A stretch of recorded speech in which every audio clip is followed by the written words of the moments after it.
Olá, pessoal. Olha quem está aqui comigo hoje.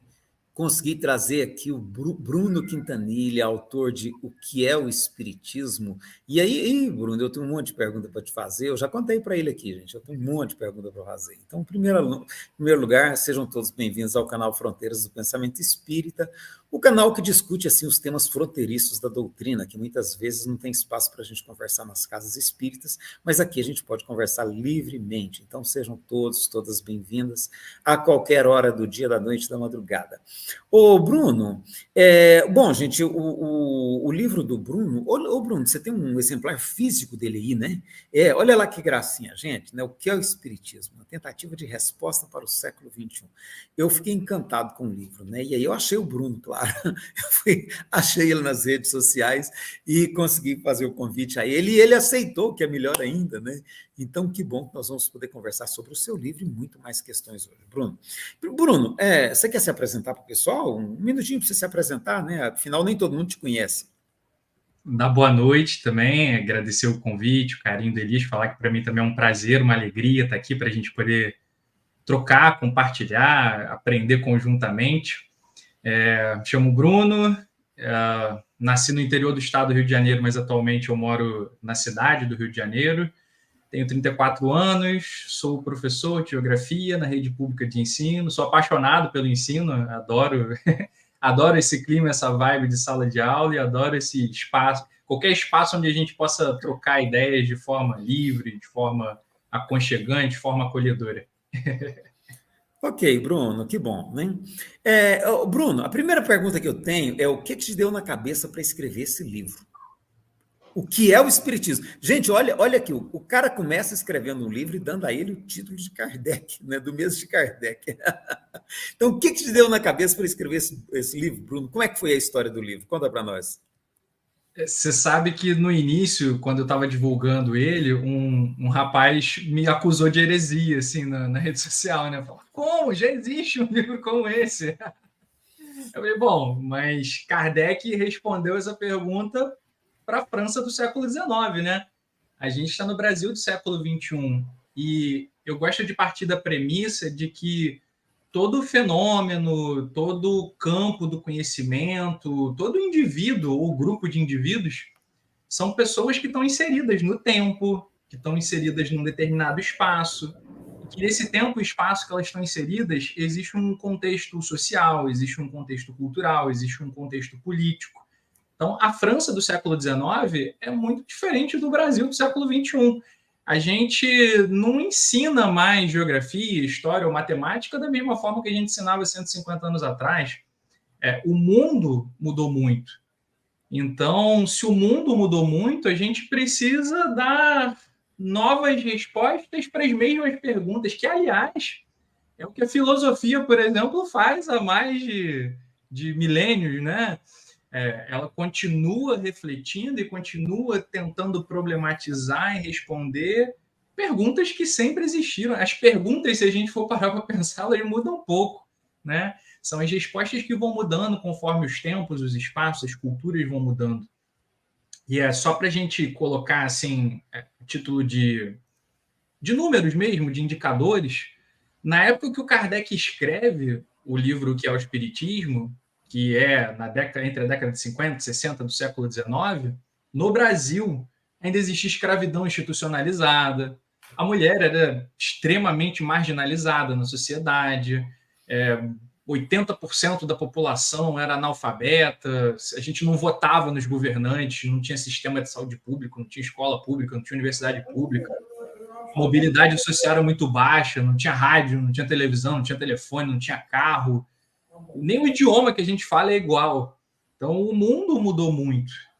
E, inclusive, o próprio campo do conhecimento, o espiritismo também mudou. Depois de Kardec, muitos outros autores continuaram pesquisando o fenômeno espírita, a mediunidade, continuaram refletindo sobre isso. Muitos outros médiuns surgiram, inúmeros outros livros, mediúnicos ou não, foram escritos, novas teorias e hipóteses foram formuladas sobre o espiritismo, novos termos foram criados, várias palavras que a gente utiliza na atualidade, no movimento espírita, não eram utilizadas por Kardec. Kardec, por exemplo, não usa o termo desdobramento, né? Kardec vai usar um outro termo, né? Ele vai falar em fenômenos anímicos. Então, só para a gente ter uma pequena noção. Então, a França do século XIX é muito diferente do Brasil do século XXI. Então, o mundo, se a gente for parar para pensar, depois da Revolução Industrial, 3 séculos atrás, o mundo mudou de uma forma tão veloz como nunca antes na história da humanidade. Inclusive, é isso que divide a modernidade da pré-modernidade, né? E se a gente for pegar de 1700 para trás, a sociedade ela mudava, a sociedade e a cultura mudavam muito vagarosamente. Ou seja, do meu bisavô para o meu avô, para o meu pai, para mim, há 400 anos atrás, mudava quase nada. Agora, do meu bisavô até eu, no século 20 e 21, muda muito. Tudo. Muda tudo. Ô, Bruno, existe no meio espírita, eu vou até fazer uma pergunta fora da programação já, olha, tá vendo? A conversa vai suscitando outras questões. Existe no meio espírita assim, um sentimento de que a obra de Kardec é completa, ela é para todos os tempos, para todas as sociedades, ela é universal. O próprio Leon Denis disse isso, né? A sua fala vai na contramão dessa visão. Como é que tem sido recebida essa fala sua no meio espírita? Assim, pelo fato de eu não estar divulgando muito intensamente ele fisicamente, eu ainda não estou tomando tanto contato com qualquer tipo de repulsa, né? Estou divulgando mais de forma virtual, online, mesmo assim tem um ou outro que me acha herético, mas eu queria só dizer que assim, o próprio Kardec não encara a própria obra dele como algo acabado. Eu queria ler 2 trechinhos aqui muito curtos. O primeiro dele está na Revista Espírita de julho de 1866, num artigo, numa sessão lá intitulada Questões e Problemas, Visão Retrospectiva das Existências do Espírito. E aí o Kardec escreve assim, ó: o Livro dos Espíritos não é um tratado completo do Espiritismo. Não faz senão apresentar as bases e os pontos fundamentais que se devem desenvolver sucessivamente pelo estudo e pela observação. E no Livro dos Médiuns, no item 343, ele vai dizer assim, ó: pensam muitas pessoas, ao demais, que o Livro dos Espíritos esgotou a série das questões de moral e de filosofia. É um erro. Então, o próprio Kardec, em O Livro dos Espíritos, em O Livro dos Médiuns, fala de forma objetiva, textualmente, que a obra dele é a porta. Na Gênese também ele vai trabalhar isso lá no primeiro capítulo, né? Com muita assertividade. Exatamente. Então, o Kardec não encarava como algo acabado. A prova disso, dá um exemplo aqui conceitual prático. Lá no Livro dos Médiuns, o Kardec diz que a possessão não era possível. E aí, alguns anos depois, conforme ele continua a observação e os estudos, ele vai reformular essa opinião. E aí, lá na Gênesis, ele já vai mudar de ideia, né? E vai colocar uma nova proposta. Então, o próprio Kardec também mudava de ideia. Eu acho que, assim, que esse dogmatismo, essa cristalização de ideias que se instalou no espiritismo brasileiro, eu proporia como hipótese que isso está muito relacionado com o contexto histórico, geográfico e cultural em que o Brasil tem.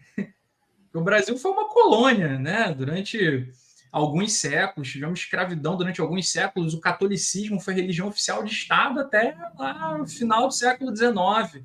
Uma população muito católica, de um catolicismo conservador, muitas vezes.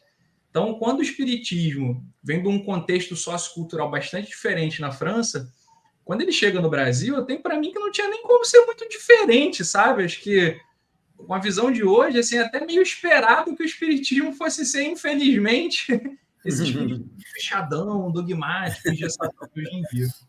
Ok. Bom, eu vou aproveitar aqui para cumprimentar o pessoal que já está. A gente é muita gente, eu não vou poder cumprimentar todo mundo, mas eu só quero dizer assim, olha, Maria José, Hilton, Salomão Benchai, queridíssimo Salomão, Rosana, meu xará, Arlene, Tarso, Diva, a Dulce, Klaus, né? Eu tenho um canal que acompanha a gente, está acompanhando a gente aqui, que é Saúde e Bem-Estar, e o Lozano, colega de sempre, né? Que, inclusive, vai pegando os cortes assim de Kardec, de Emmanuel, e inserindo muitas vezes na nossa fala. É fantástica a contribuição do Lozano. Quando você coloca no seu livro, quando você coloca uma tentativa, a minha pergunta é por que tentativa, Bruno? Porque eu acho que é muita audácia em qualquer campo do conhecimento, seja sob o guarda-chuva da filosofia ou da ciência, a gente responder algo, né?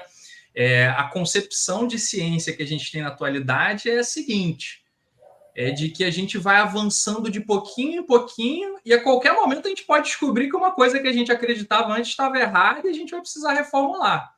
Então, eu não tenho absolutamente nenhuma pretensão no meu livro de estar trazendo algo acabado.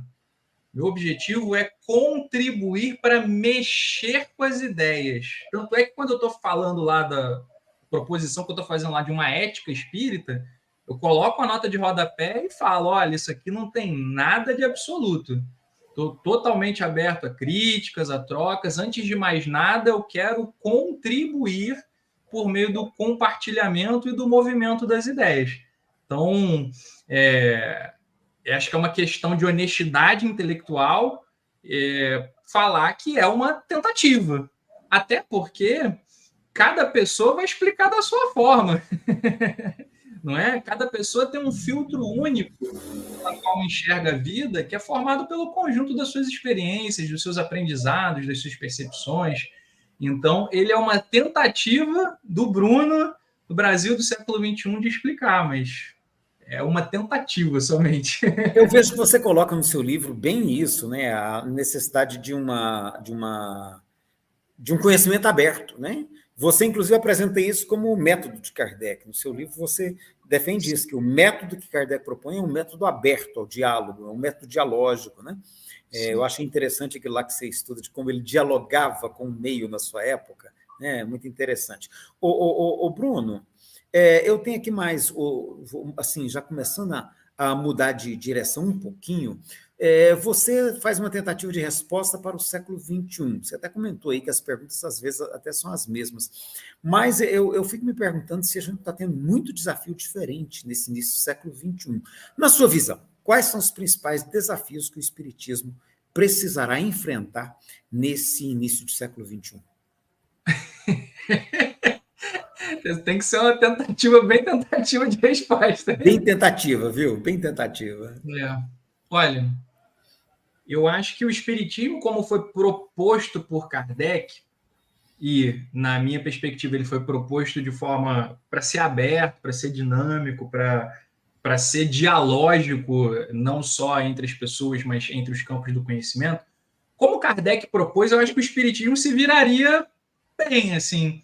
Mas como o Espiritismo está hoje o mundo está tão acelerado, sabe? Um mundo globalizado, hiperconectado, onde a gente é bombardeado de informações o tempo todo, algumas falsas, outras verdadeiras, outras mal intencionadas.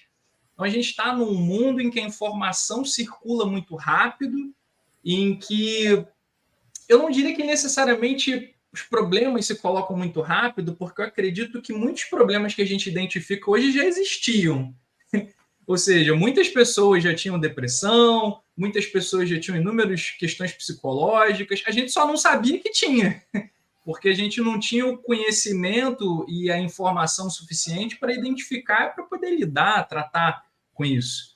Então, acho que a gente está num tempo que parece que, de repente, não foi exatamente de repente, mas que, de repente, abriram a cortina e a gente passou a ver um monte de problemas que já estavam aí, mas simplesmente por conta da ignorância coletiva, ignorância que eu digo aqui no sentido de desconhecer mesmo, de falta de acesso ao conhecimento. a gente simplesmente não sabia que existiam, né? Ô, Bruno, mas problemas, por exemplo, como a Covid-19, a gente não teve nada, né? Assim, bom, nós já tivemos outras pandemias, né? Nós já tivemos outras pandemias, mas não com o mundo com 8 bilhões de seres humanos. A não, gente já teve muitas guerras, mas não assim, a ameaça de uma guerra nuclear, ele é um fenômeno de certo modo recente, né? Ele vem da sim, Guerra sim. Fria para cá, 1950 para cá, isso se acirra, e agora nós estamos de novo. O ponteiro do conflito nuclear está batendo no 12, né? Nós temos o aquecimento global, né? Nós temos a devastação ambiental. Quer dizer, a gente também tem uma série de fenômenos que não existiam, né? Como é que Sim, você sim. coloca É, nisso?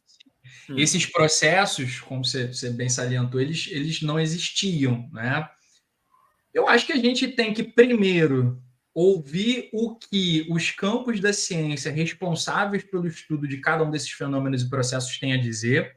O próprio Kardec salienta isso lá na Gênese, né, que o Espiritismo precisa não só dialogar com a ciência, como seguir com a ciência se ela provar que o Espiritismo está limitado, está equivocado em alguma coisa. Eu acho que essa observação é muito importante, porque um grande erro que eu vejo hoje no movimento espírita é a pretensão ao espiritismo tentar responder tudo. Tudo. Uhum. Então, assim, eu parto da premissa de que a realidade é infinitamente complexa e a gente tem uma multiplicidade de fenômenos, de processos acontecendo o tempo todo, simultaneamente. Então, a ciência, ela nada mais é do que o quê?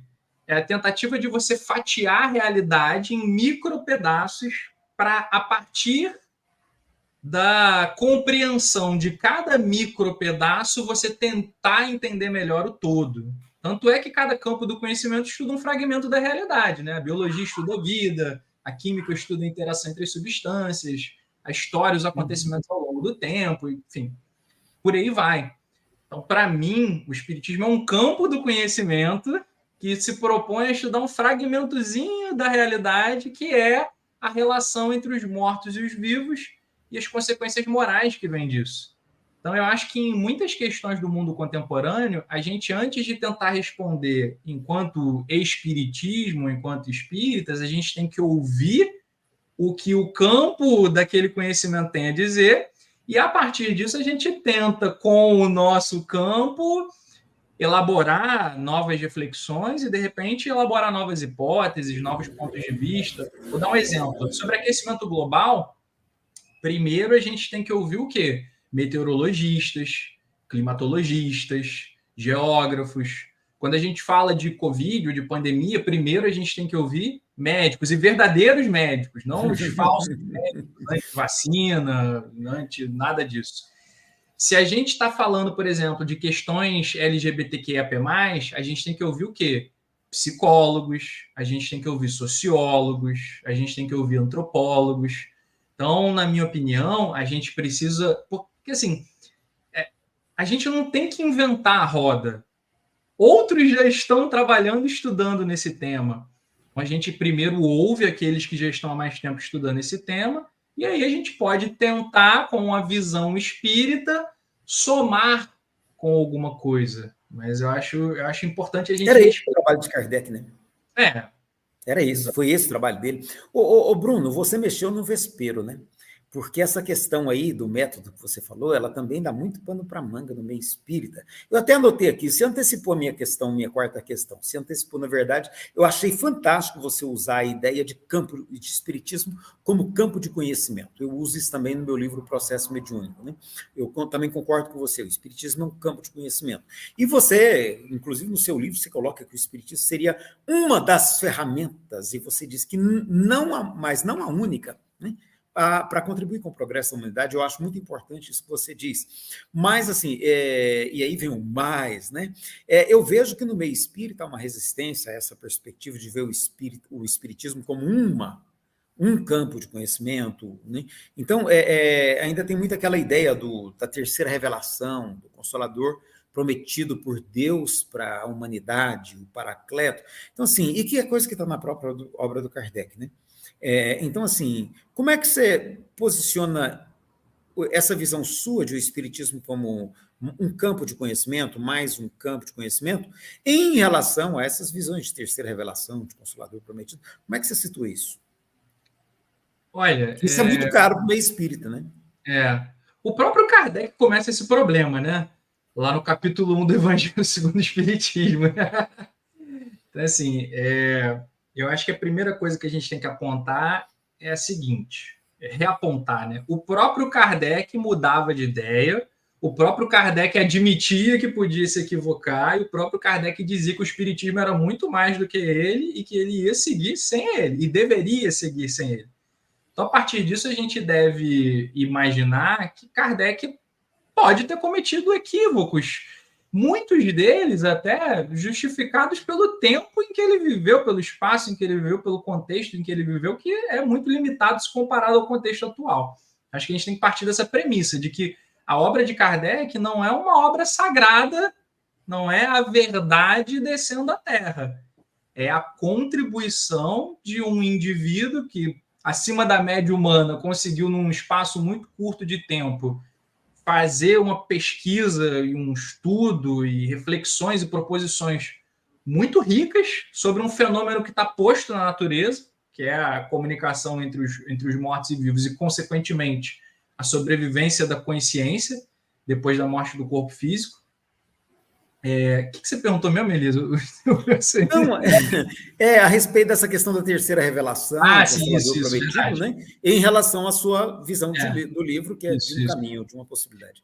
Então, assim, acho que a gente primeiro tem que tomar isso como premissa, né? A obra do Kardec não tem essa característica de sacralidade, ou pelo menos não deveria ter, ele mesmo não enxerga assim, tá?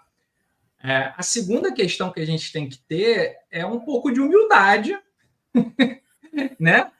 Menos vaidade, menos arrogância, até porque, se eu não me engano, o islamismo também se considera a terceira revelação lá, o Consolador prometido por Jesus. Então, assim, vamos descer, né? Jesus não, né? Por Alá, né? Então, sim, vamos descer da sandalinha, até porque, Elisa, assim, uma coisa que eu vinha falando nos últimos anos, assim, o mundo ele pode continuar evoluindo sem o espiritismo, assim.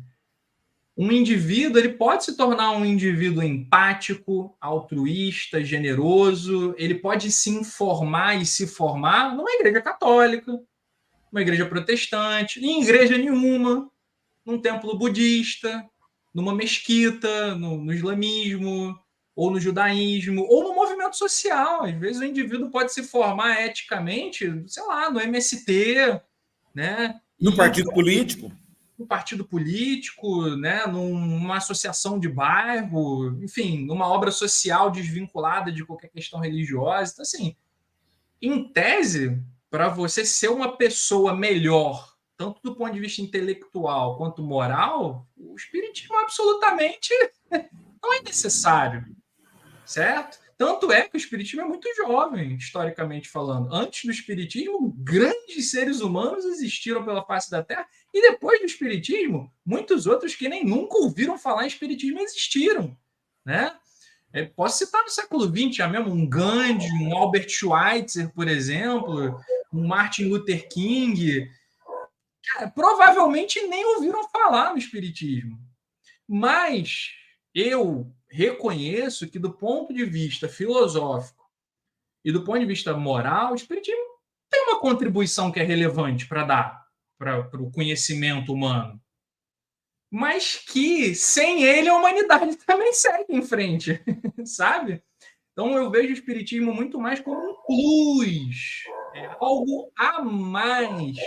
E o que muitas vezes o movimento espírita enxerga é que é o melhor, o final. E não isso é. Mesmo. Uhum. Você, inclusive, você falando aí no Albert Schweitzer, né, eu também anotei aqui, porque é um personagem que você cita no seu livro. Né? Você cita um comentário dele, que é o sentido que ele atribui à ideia de reverência pela vida. Você comenta isso, e aí, essa questão da reverência pela vida, ela também, no meio espírita, ela vai chegar a muitas outras questões, né? E aí vai impactar em diversas discussões a respeito, por exemplo, da questão do aborto, né? E da questão das mortes aí em razão do tráfico, tá? E agora a gente está tendo a questão aí mesmo da guerra, né? Dessas guerras. Hoje nós temos 21 guerras acontecendo nesse exato momento, né? Guerras ativas no nosso planeta. Então, assim, essa questão da reverência pela vida, como você situa, como é que você vê ela percebida pelo movimento espírita, utilizada, aplicada, e como é que você traz o Albert Schweitzer para dialogar com a gente nesse sentido? Eu acho que falta para o movimento espírita mais estudo das ciências e das filosofias, sabe? Porque eu acho que a gente aplica a reverência pela vida, a valorização da vida, de uma forma muito limitada dentro do espiritismo. E que eu não digo que não seja importante necessariamente, mas de forma muito limitada. Porque, assim, enquanto o espírita está defendendo a valorização da vida numa determinada dimensão, ele está esquecendo, por exemplo, que posicionar-se politicamente, socialmente, para uma sociedade com pleno emprego, com casa para todo mundo, com hospital público, escola pública de qualidade para todo mundo, ele está esquecendo que isso também é reverência pela vida. Talvez sabe? mais ainda, né? Exatamente. Então, às vezes eu tenho a impressão de que o movimento espírita ele enxerga só uma pequena fração, ele coa o mosquito na linguagem evangélica e deixa passar o camelo, sabe?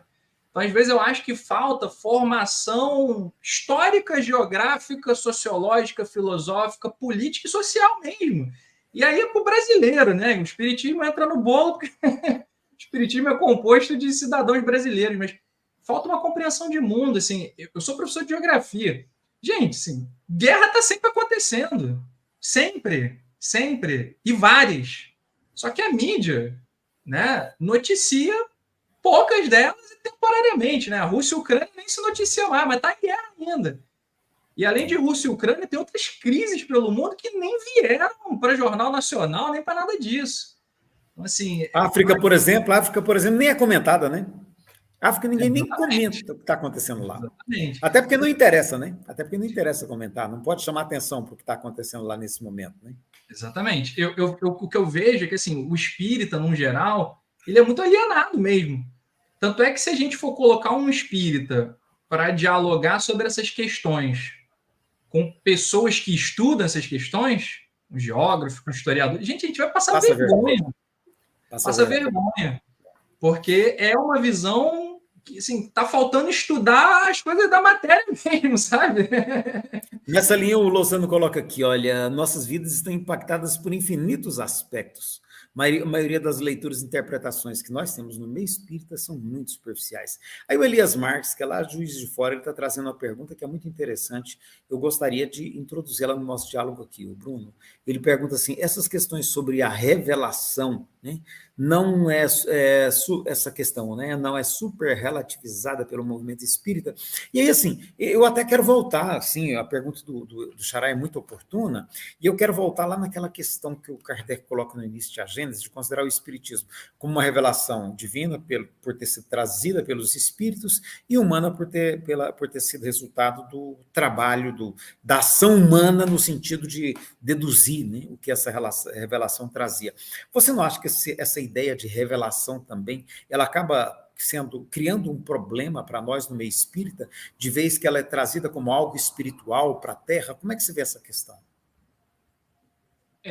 Eu acho que ela pode causar problemas, né? Assim, dependendo da forma como a gente interpreta. E acho que o principal problema que ela pode causar é justamente suscitar essa arrogância, né? Assim, de achar que, sabe, a gente é melhor porque justamente é a última revelação até agora, é algo mais atual.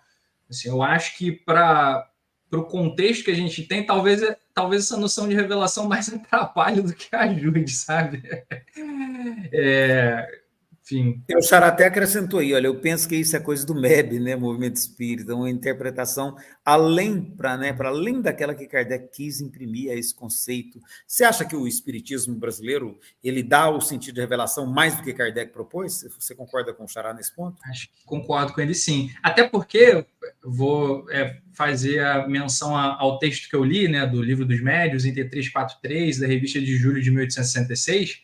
Esses trechos não são enfatizados pelo movimento espírita, por exemplo. Então, assim, parte do movimento espírita hegemônico escolheu, não necessariamente conscientemente, mas escolheu focar em determinados pontos ali da obra e talvez nem tenha enxergado outros, ou não quis enxergar, enfim, passa pelo filtro de cada um, né? Cada um enxerga aquilo que é capaz de enxergar. Acho que vai nesse sentido. O Xará ele tá insistindo aqui, olha, a ciência diz descobrir leis. Isso não seria uma revelação, ou seja, algo que estava velado e foi desvelado, descoberto, né? Aí entra uma questão semântica aí, né? Ajuda aí nessa questão semântica aí.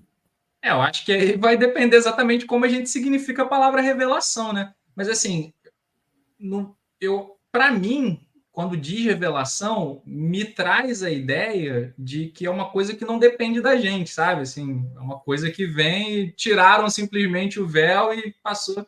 Quando a ciência não é assim, na verdade, né? A ciência, a gente define um problema, define objetivos, propõe métodos para investigar esse problema e responder os objetivos, e assim a gente formula hipóteses, testa hipóteses. Então a ciência ela vai através da tentativa, do erro, da reflexão, do estudo, da troca, da crítica, ela vai avançando no conhecimento. Então o conhecimento na ciência ele avança por uma postura ativa do ser humano. Ao passo que a palavra revelação, como eu significo, ela me dá uma noção de passividade do ser humano. Algo que vem de lá para mim. Exatamente, assim. Né? Mas isso é na forma como eu significo a palavra revelação. A gente teria que realmente Kardec eu noto, assim, eu gosto muito desse ponto de vista que você traz, de não ver Kardec como uma coisa definida, fechada, completa, né? Porque eu noto que Kardec, ao mesmo tempo que ele está impressionado positivamente com a ideia de revelação espiritual, e ele acredita que aquele movimento mediúnico que está acontecendo é algo transcendente, ele acredita nisso, né? O Conan Doyle também acredita nisso. Né? E assim, no entanto, eu gosto da maneira que você coloca seu livro, que você coloca assim que toda época existiram esses fenômenos, né? Eu também exploro isso no processo mediúnico, eu também não consigo ver aquele momento como trazendo algo assim transcendental do mundo espiritual para a Terra. Tem muitas ocasiões em que as coisas acontecem mais ou menos daquela maneira, né? Então, assim, foi uma leitura que foi feita. E na hora que você pega aquele capítulo 1 de A Gênese, onde Kardec fala da revelação, que ela é divina por ter sido vindo dos espíritos, mas é humana porque é resultado do trabalho humano, ele acaba fechando mais ou menos na linha do que você está dizendo para nós, né? Por mais que tenha algo de espiritual, o trabalho é humano. Né? Você fala também do humanismo. No seu livro, você vai dizer que o espiritismo é humanista. Tá? E nesse humanismo que você propõe, como é que você percebe, Bruno, esse enfoque que o espiritismo aqui no Brasil deu à questão da reforma íntima? Será que essa reforma íntima ela é capaz de levar esse humanismo a que você está se referindo? Ou como é que você vê? Porque eu me pergunto se essa ideia de reforma íntima, da maneira que ela está apresentada, ela não é extremamente individualista. Como é que você vê essa questão do humanismo diante desse paradigma da reforma íntima do espiritismo brasileiro? Eu acho que é uma forma limitada, assim. Que é óbvio que, segundo o que o movimento espírita significa como reforma íntima, que é você tentar, de fato, né, se você é uma pessoa muito grosseira, você tenta, né, ser uma pessoa um pouco mais gentil, um pouco mais educada, mas não basta só isso. Não basta somente a gente se melhorar enquanto indivíduos na sociedade. A gente precisa também mudar as instituições, a gente precisa mudar a cultura, a gente precisa mudar a estrutura da economia, a gente precisa mudar a sociedade como um todo. Até porque a relação entre indivíduo e sociedade ela é dialógica, ela é dialética. Então, assim, um ser humano melhor muda o mundo. Mas um mundo muito ruim não permite nem que o ser humano consiga.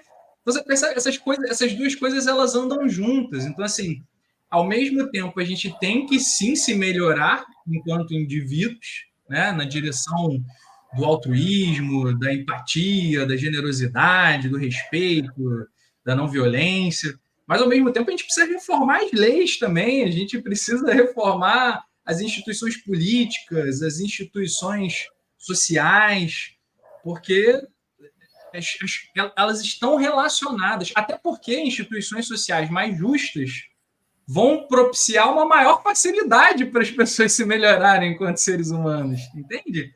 Então, assim, me parece, mais uma vez, que é a visão social, histórica, geográfica, limitada, num geral, das pessoas do movimento espírita, e que é quase uma coisa neoliberal, né? Assim, do ponto de vista político, de individualizar a solução dos problemas do mundo, quando a gente sabe que não é assim. Né? Não é assim que funciona na prática. Não adianta eu me tornar uma pessoa melhor, mas trabalho análogo à escravidão aí um monte, né? Enfim, transporte público horrível, violência urbana, pobreza. Pessoas morrendo por violência policial. Sim. Bruno, existe no movimento espírita brasileiro, essa é uma daquelas que vão sair do escopo do seu livro, mas como você propõe respostas para o século XXI, aqui no movimento espírita brasileiro, acredita-se que a obra, por exemplo, de Chico Xavier, ela veio exatamente fazer essa complementação que seria necessária para os dias de hoje na obra de Allan Kardec, né? E, assim, como é que você percebe isso no movimento espírita e o que você tem a dizer para nós em relação a essa perspectiva? Que eu, particularmente, também sou crítico dela, eu acho que ela é muito limitada, mas como é que você vê isso? Eu acho que qualquer médium e qualquer pesquisador que veio depois de Kardec continua Kardec, não só o Chico, porque, assim, eu acho que qualquer livro mediúnico que venha depois de Kardec são mais dados para a gente poder analisar e formular teorias, novas hipóteses, novas investigações. O problema é que a gente pegou um único indivíduo e, com esse único indivíduo, a gente abole método, abole qualquer outra coisa. E não, assim, o próprio Kardec, ele tinha uma relação com os médiuns também que não era uma relação de endeusamento, né, de infalibilidade, muito pelo contrário, né? Kardec faz questão de dizer que os médiuns são falhos, etc. Ele tenta propor lá o método, né, da universalidade, do ensino dos espíritos, justamente por considerar que um indivíduo é um indivíduo. Assim, o Chico, do ponto de vista mediúnico, ele tinha uma mediunidade muito acima da média? Creio que sim. Né? Mas isso não significa que tudo que vem através dele é perfeito e acabado. Assim. Eu acho que o Chico, na verdade, é um grande coitado nessa história, porque se a gente for parar para ver, as pessoas... Ele não se elevava a essa categoria, né, esse endeusamento, foram as pessoas, né, e o conjunto do movimento espírita que foi elevando ele. Então, assim, ele era simplesmente um carteiro. Agora, tem carta que manda que pode ser ruim.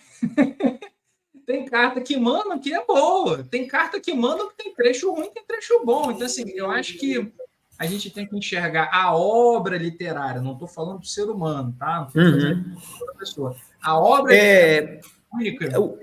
O Anderson está trazendo uma questão aqui que eu acho importante também comentar. Antes de trazer a minha, eu vou trazer a dele. Ele disse assim, olha, vejo que a obra do Kardec tem uma polifonia bem grande, algumas vezes bastante progressista, em outras bastante conservadora.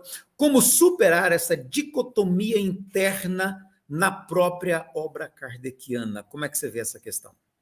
Eu acho que não tem como superar, porque a contradição é inerente do ser humano, assim. A contradição ela é inerente da falibilidade e do fato do ser humano não ser perfeito. Então, tudo que é produto do ser humano é contraditório. Assim como o que é produto da coletividade humana também é contraditório, né? Então, eu acho que, na verdade, a gente não tem que abolir ou fingir que isso não existe. Na verdade, a gente tem que falar, é contraditório. Eu acho que isso é um problema muito grande também das pessoas, às vezes, que elas querem ocultar os problemas, sabe? Quando, na verdade, tem que falar, não, é isso mesmo, aqui é limitado, aqui é uma lacuna. Se a gente for parar para pensar na obra do Kardec, gente, sim, a obra do Kardec tem padre, tem pastor, tem judeu, tem espírito que a gente nem sabe a religião que ele tinha, e mais. Vou falar Tem uma coisa, ateu. tem ateu. E eu vou falar mais, falta diversidade na obra do Kardec. Quantos espíritos muçulmanos tem lá falando?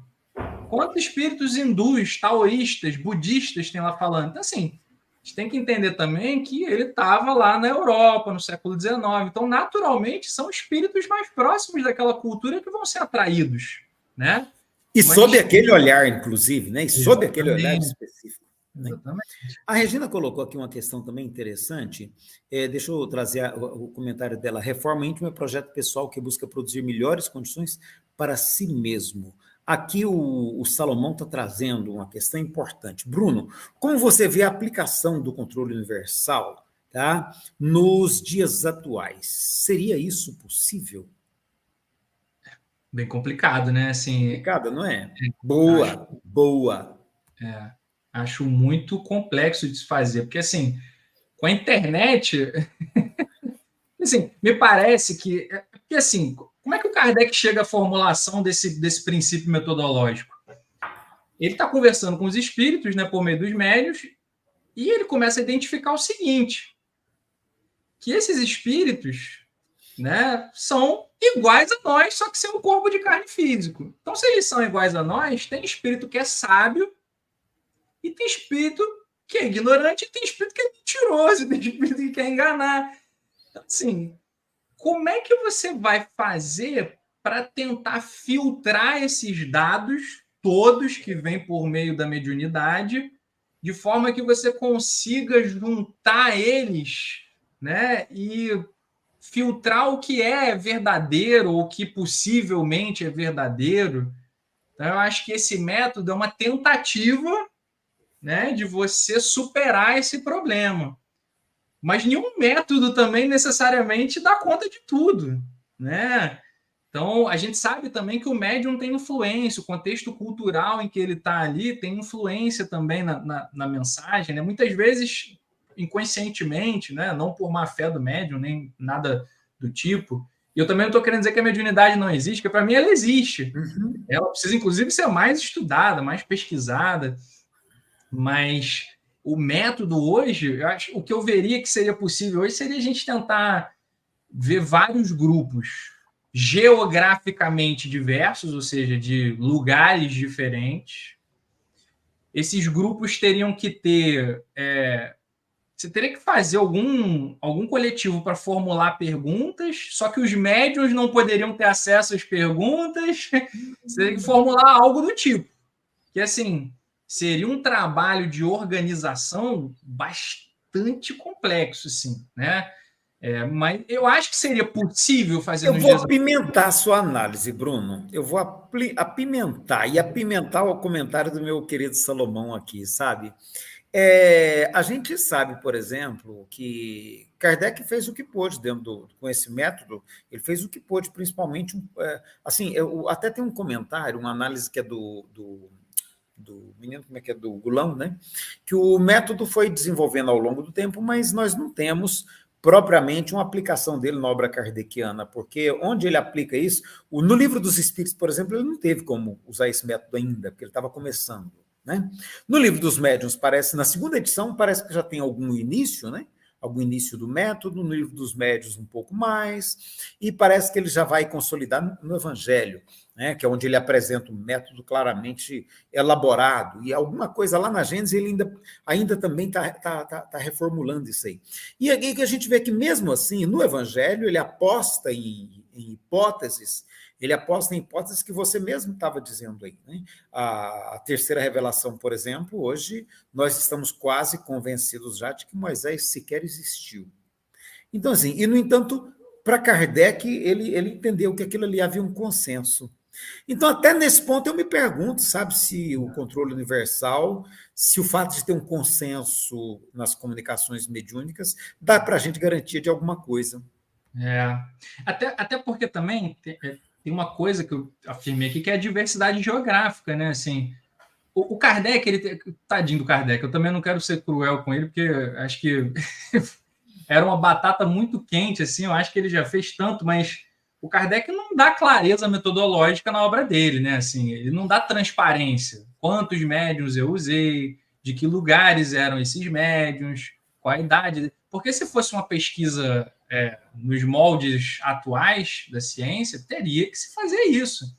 Porque uma das condições da ciência é a reprodutibilidade, ou seja, você tem que ser capaz de conhecer todos os aspectos metodológicos para que você possa reproduzir o experimento e ver se ele vai sair igual. Isso aí não uma questão de ciências da natureza, não na questão necessariamente das ciências humanas. Mas o Kardec não dá muita clareza disso no Livro dos Espíritos ou no Livro dos Médiuns, sabe? Qual é a diversidade geográfica, qual é a diversidade quantitativa de médiuns que ele utilizou. Então, existe uma nebulosidade metodológica que impede a gente, inclusive, de tentar fazer exatamente o que ele fez. Como eu disse, assim, será que esse é o único método também? Eu acho que o Palhano Júnior tem uma contribuição muito grande assim, no movimento espírita brasileiro em tentar resgatar algum tipo de método também, né? De tentar ouvir algo por 3 médiuns diferentes e 3 espíritos diferentes, e a partir daquilo ali fazer uma média, por exemplo, como ele nas obras lá dele. Então, assim, eu acho que também a questão está posta para o seguinte: a gente não tem que criar novos métodos também? Boa questão, boa questão. Ah, Né? O Xará até colocou aqui um comentário, deixa eu trazer o comentário dele para a gente. Ele diz: para elaborar novos princípios espíritas, eu penso que precisamos de outro método, devido à dificuldade que está frente às desinformações, né? Que é o que você comentou aí. Então, realmente, eu penso, eu até já comentei, eu acho que a gente precisa promover um congresso de pesquisadores espíritas para discutir epistemologia. Né? Eu penso que está fazendo falta no movimento, sabe? A gente precisa discutir epistemologia, sabe? Voltada para a pesquisa espírita. O Xará colocou aqui também o uso dos critérios da razão, da lógica do bom senso, é ainda um bom início, né? O Adair, um grande parceiro de pesquisa espírita, você conhece, né? Ele tem feito um trabalho excelente. Ele está colocando: Bruno, você acredita na institucionalização do movimento dito espírita, seja de qual vertente for? E aí eu vou agregar aqui uma questão no que o Adair está trazendo. Né? Nós temos hoje um movimento espírita federativo que é institucionalizado. Nós temos mais algumas correntes institucionalizadas como a OSCAL, algumas parcialmente institucionalizadas como o Nazareno, né? Assim, mas nós temos muitos segmentos diversos. Eu até anotei aqui para trazer uma questão parecida. Eu vou juntar a minha com a sua, Dair, para a gente fazer um mix nisso aqui. Olha, eu anotei aqui, olha, Ramatiz, tem vários grupos que são seguidores de Ramatiz. Nós temos um movimento com Cafras, nós temos um espiritismo New Age hoje, que está muito bem situado. Nós temos um Bandec. Tá? Nós temos os kardecianos de raiz, que são aqueles que é só Kardec e nada mais. Tá? Nós temos aí os chamados espíritas progressistas, nós temos os que são ligados ao trabalho do Chico, ou ao trabalho do Divaldo, ou que aceitam os dois. Então, assim, e aí eu pergunto, como que você vê essa multiplicidade de correntes? É possível pensar em união nesse contexto tão diversificado? E até que ponto que a institucionalização, como o Odair está levantando, poderia ajudar nisso, ou é problema maior nesse sentido? Como é que você vê essa questão? Eu acho que é mais uma vez aquela questão de que muitas vezes as pessoas querem abafar as coisas, né? Gente, na filosofia e na ciência não é assim.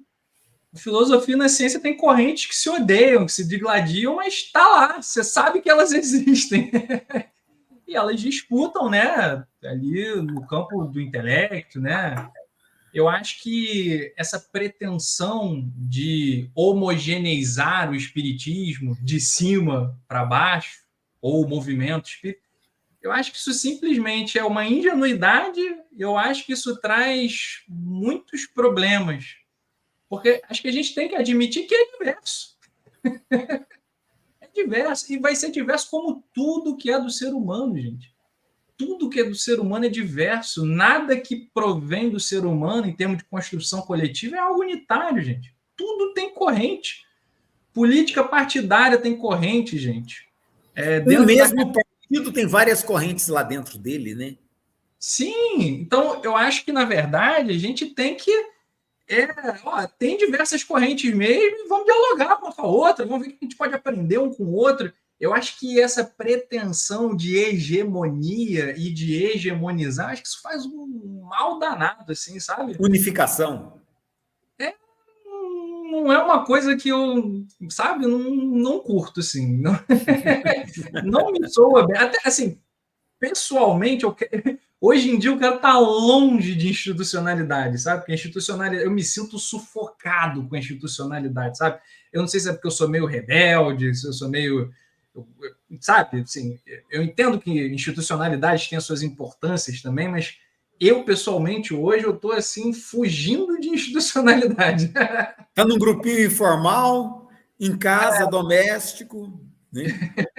Achei interessante você comentar isso, Bruno. O Xará trouxe mais um comentário aqui. Olha, ele citou a Liga de Pesquisadores Espíritas, né? É que, segundo ele, está procurando novos métodos. Interessante, né? E que a gente precisa conversar muito entre pesquisadores, né? Inclusive pesquisadores de áreas de ciências humanas, de ciências sociais, que também vai trazer um outro olhar, uma outra perspectiva epistemológica, né? Diz. Você sabe uma impressão que eu tenho, Elias, assim, até lendo aquele livro lá do Alexander, O Ciência da Vida Após a Morte, eu tenho a impressão de que talvez uma das maiores contribuições que o espiritismo tem a dar para a sociedade é você apontar esse problema de pesquisa.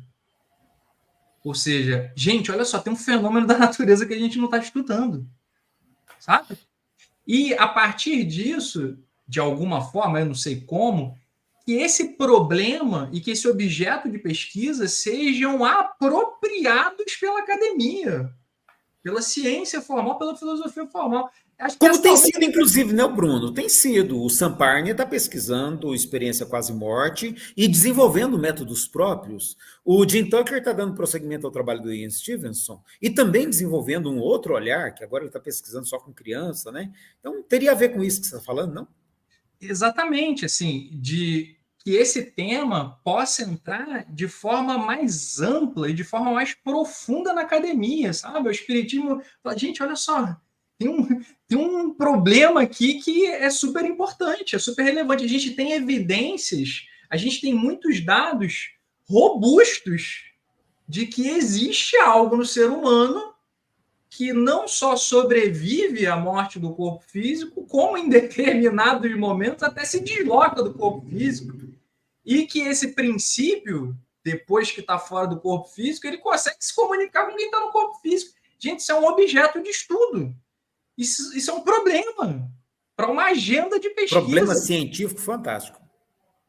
Então, assim, eu acho que do ponto de vista religioso e social, talvez a grande contribuição que o espiritismo tem a dar para a sociedade é o convite a se tornar uma pessoa melhor a partir da consideração de que a vida continua depois da morte do corpo físico, que existe uma divindade misericordiosa, amorosa, sabe? Então, sob esse ponto de vista, o espiritismo consola muita gente, reergue muitas vidas, né? Dá muito apoio, faz muitas obras sociais que, embora não mudem a sociedade estruturalmente, ajudam também muita gente. E eu acho que, do ponto de vista do conhecimento, a gente tem que fazer isso de alguma forma entrar na academia, porque a academia tem estrutura, né, qualitativa e quantitativa para poder se colocar a estudar esse fenômeno. Porque está dado, e isso acho que a gente pode falar assim com certeza. Está dado. É um problema a se estudar. É um fenômeno da natureza que está posto e que a gente não entende muitas coisas dele ainda. Assim. Inclusive, está sendo discutido na própria academia, né? Na psicologia tem os estudos da fenomenologia anomalística, né? Então, assim, já está dentro da academia, Eu acho isso muito interessante isso que você traz. O Xará, eu até vou fazer um comentário em cima disso aqui, Xará, porque foi uma conversa que eu estava tendo ontem com o Signates, e antes de passar a última pergunta para você, Bruno, eu vou tocar nisso aqui. O problema é aceitar o estudo de um objeto imaterial. E que já aceitam, Oxará, porque já estudam imaginário, já estudam cultura, já estudam uma série de coisas que são totalmente imateriais, né? Então, não é a questão da materialidade que é o problema. E aí, quando você coloca aqui, ó, será que o mundo acadêmico está pronto para isso? Está tão pronto que já está estudando. Está tão pronto que já está estudando. Talvez os estudos não sejam ainda conclusivos, não haja um consenso no meio acadêmico ainda a respeito desses estudos, né? Mas as coisas estão caminhando e elas caminham assim mesmo. Ô, Bruno, a última questão que eu tenho para você, até em respeito ao nosso horário, ao horário das pessoas que estão conosco, você coloca no seu livro que o Espiritismo para você ele é um meio e não um fim em si mesmo. Eu fiquei pensativo a respeito dessa afirmação sua e queria que você desenvolvesse um pouco melhor essa visão sua. Acho que é justamente no sentido de se contrapor essa ideia de que o espiritismo é a verdade última, né? E o que induz a muita arrogância, muita vaidade, a muito fechamento, e fechamento que induz a uma cristalização que induz a um ciclo de coisas ruins muito grande. Então, assim, para mim o espiritismo é mais uma ferramenta para, de alguma forma, tentar contribuir com o indivíduo e tentar contribuir com a sociedade, mas é mais uma ferramenta, né? Deixa eu ler aqui o finalzinho do livro onde eu falo sobre isso. O espiritismo, para mim, não deveria ser um fim em si mesmo. Não penso que seu grande objetivo seja conseguir o máximo possível de adeptos do ponto de vista quantitativo. O espiritismo e a religiosidade que ele pode proporcionar seriam, em minha perspectiva, um meio. O fim deveria ser proporcionar bem-estar para os indivíduos e oferecer reflexões para contribuir com o desenvolvimento pessoal, espiritual e social. A religiosidade tradicional e antiga, embora respeitável com seu valor, por vezes rotula, cria caixas e limites para encaixar as pessoas e as ideias, podendo criar distanciamento e fechamento. Advoga uma religiosidade que liberta, que proporciona autonomia e que não necessariamente precisa ser espírita. Deseja uma religiosidade que não seja restrita, mas que seja universalista, que conecte com todas as pessoas, independentemente das crenças. Uma religiosidade que conecte as pessoas pelos sentimentos e anseios comuns à humanidade. Amor, empatia, altruísmo, bem-estar, paz, felicidade. Que o espiritismo possa nos auxiliar nesta busca sem ser o único caminho ou instrumento para atingir esse fim. Que o espiritismo, ao ser apropriado pelas pessoas, possa ser inclusivo, estimular a diversidade, a criticidade, a autonomia, a liberdade, a cultura democrática, a fraternidade, o altruísmo. Então, o espiritismo ele é uma chave de fenda. Só que existem outras chaves de fenda também, sabe? Ele não é o único. Tem chave inglesa, tem alicate, tem chave... Martelo, tem chave elétrica. Eu gosto dessa visão, Bruno. Eu confesso para você que eu gosto dela, porque a gente passa a ter uma postura mais humilde. Eu sei que Kardec viu, sim, o espiritismo como uma solução para a humanidade inteira, né? O Xará está comentando, a religião não admite ser um meio, mas o fim. O espiritismo, como é compreendido no Brasil, não se vê aberto ao contraditório. E é verdade, né? E, assim, eu concordo com você que Kardec, por mais que ele tenha visto assim, o espiritismo como uma solução para o mundo, para o planeta, né? Mas isso tem muito mais a ver com o eurocentrismo da época, com a visão de mundo que existia. Então, eu vejo bem parecido com você nesse sentido. Eu queria que você dissesse para nós como é que a gente adquire seu livro. Então, eu coloquei aqui no nosso chat aqui o Linktree, é o link que tem, porque o meu livro, assim, gente, só para dizer, a edição dele é totalmente independente, tá? Eu não quero levar nenhum tipo de... a editora, porque minha vontade é que ele fosse gratuito e que eu pudesse mandar ele em PDF para as pessoas. E assim eu fiz. Então, eu mesmo diagramei, e aí quem revisou foram amigos, pessoas próximas. Contratei uma designer para fazer a capa, a Larissa fez uma capa muito bonita. E o livro, você pode obter ele em PDF, gratuitamente, mandando um e-mail para mim, brunelquinta@gmail.com, ou por meio do Linktree, que é um link que tem tudo que eu produzo. Se você quiser ele físico, você consegue obter ele pela loja da editora Per Se, aí ele sai a preço de custo, eu não levo nada com isso. E se você quiser ler ele no Kindle, você consegue obter ele pela Amazon também. Mas nesse link aí que o Elias divulgou no chat, o Linktree, ele é a árvore de links. Então, dali, se você quiser acesso PDF, se quiser acesso físico, se quiser acesso... E acessa, inclusive, os artigos que eu escrevo também para Revista Spirit, Reformador e outras revistas, palestras. Com todo o conteúdo espírita que eu produzo, eu tomo como premissa que é gratuito. Né? Na Amazon, o livro eu não consegui colocar de graça, porque, enfim, capitalismo, né? A Amazon não deixa eu colocar de graça. Qualquer dinheiro que entra, eu dou para alguma coisa de beneficência. Então, assim, o objetivo do livro é compartilhar, né? A Regina, e eu quero terminar com o comentário dela, né? Ela coloca bem-estar para os indivíduos, mas em favor de uma sociedade mais justa e sem pretensões à verdade única, já que já demonstrou ter muitos argumentos relativos ao espaço e ao tempo. Nenhum movimento detém a verdade de tudo, né, Bruno? Regina foi companheira no grupo de estudos, agradecer a dela. Que bom! Olha, pois é, eu tenho contato com ela aqui de algum tempo, né? Ok, gente, muito obrigado, Bruno, por ter aceito o convite, tá? Muito obrigado. Eu acho que, eu particularmente, acho que... Eu fico impressionado como é que a gente trabalhando de maneira absolutamente distante, a gente vai identificando grupos que estão trabalhando as mesmas ideias, sabe? Muito interessante.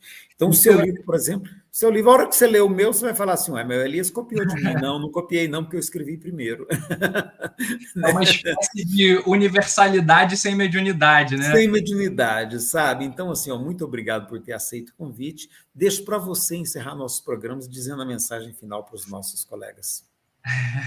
Agradecer, assim, falar que para mim é uma alegria poder estar aqui, né? Aliás, hoje em dia eu não topo trabalho que eu não esteja alegre e feliz, então você pode ter certeza que se eu estou em algum lugar é porque eu quis estar. E, enfim, agradecer aqui o carinho de vários nomezinhos conhecidos que eu vi ali no chat, o tempo que cada um dedicou aqui, que, enfim, a gente possa trocar e aprender uns com os outros. Eu também estou sempre aprendendo, saber que nada está acabado, né? A gente está em eterna construção no conhecimento, enquanto seres humanos. E aí, só agradecer a você também, Elis, pelo convite, aí, pelo carinho, conversar com você é uma coisa leve. O link, acho que ele Bruno Quintanilha abre uma nova guia, acho que ele foi com um probleminha ali o link do Linktree. Na hora que eu copiei o StreamYard, já acrescenta a informação de que na hora que você clica, ele vai abrir uma nova guia. Tá. Então é só tira ou abre uma nova guia, o endereço é esse. Bruno, então, muito obrigado, e para os que estiverem conosco na próxima quarta-feira, vai ser uma alegria estar com vocês novamente, tá bom? Um grande abraço, muita paz, e espera aí, Bruno, não sai não, tá? Para a gente fazer uma avaliação em conjunto aqui, tá bom? Fica aí só um minutinho. Um grande abraço para todo mundo, muito obrigado a todos.